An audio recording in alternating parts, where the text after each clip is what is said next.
கோவில் உடைமைகள் மக்களின் சொத்தா இல்லை அரசியல்வாதிகளின் சொத்தா? வாங்க உண்மையை ஒன்றாக பார்க்கலாம். தமிழ்நாடு 44,000 கோவில்களின் பூமி.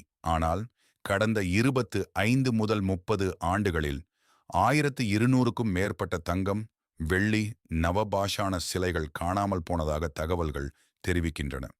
அதில் 60க்கும் குறைவான சிலைகள் மட்டுமே கடின முயற்சிகளால் மீட்கப்பட்டுள்ளன.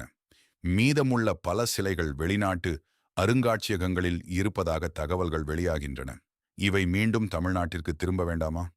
ஆங்கிலேயர்கள் ஆட்சி செய்த காலத்தில் நம் நாட்டின் பல விலைமதிப்பற்ற செல்வங்களும் சிலைகளும் வெளிநாடுகளுக்கு கொண்டு செல்லப்பட்டன.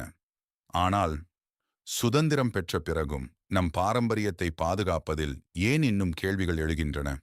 கடந்த ஆண்டு வெளியான தகவலின்படி சுமார் 7,000 கோடி ரூபாய் மதிப்புள்ள கோவில் நிலங்கள் மீட்கப்பட்டதாக கூறப்பட்டது. ஆனால் அவை இன்று எந்த நிலையில் இருக்கின்றன? மக்கள் உண்டியலில் போட்ட ஆயிரக்கணக்கான கோடி ரூபாய், சுமார் 2,000 முதல் 2,500 கோடி ரூபாய் வரை வங்கிகளில் முதலீடு செய்யப்பட்டுள்ளதாக தகவல்கள் கூறுகின்றன. அந்த பணம் இன்று எந்த நிலையில் இருக்கிறது? அதன் வருமானம் கோவில்களுக்கே பயன்படுகிறதா? பக்தர்கள் காணிக்கையாக கொடுத்த தங்க நகைகள், உருக்கப்பட்ட தங்கம், மாற்றப்பட்ட நகைகள், அவற்றின் முழுமையான கணக்கு மக்களுக்கு தெரிய வேண்டாமா? இது யாரையும் குற்றம் சொல்வதற்கான கேள்வி அல்ல. இது கடவுளுக்கு மக்கள் கொடுத்த நம்பிக்கைக்கு உரிய மரியாதை கிடைக்க வேண்டும் என்ற கேள்வி. திருடப்பட்ட சிலைகள் மீட்கப்பட வேண்டும். கோவில் நிலங்கள் பாதுகாக்கப்பட வேண்டும். காணிக்கை பணம் வெளிப்படையாக நிர்வகிக்கப்பட வேண்டும்.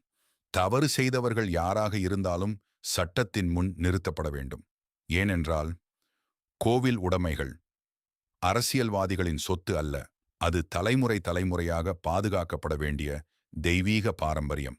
இறைவனுக்கு மக்கள் கொடுத்த காணிக்கைகள் இறைவனிடமே பாதுகாப்பாக இருக்க வேண்டும். உங்கள் கருத்து என்ன?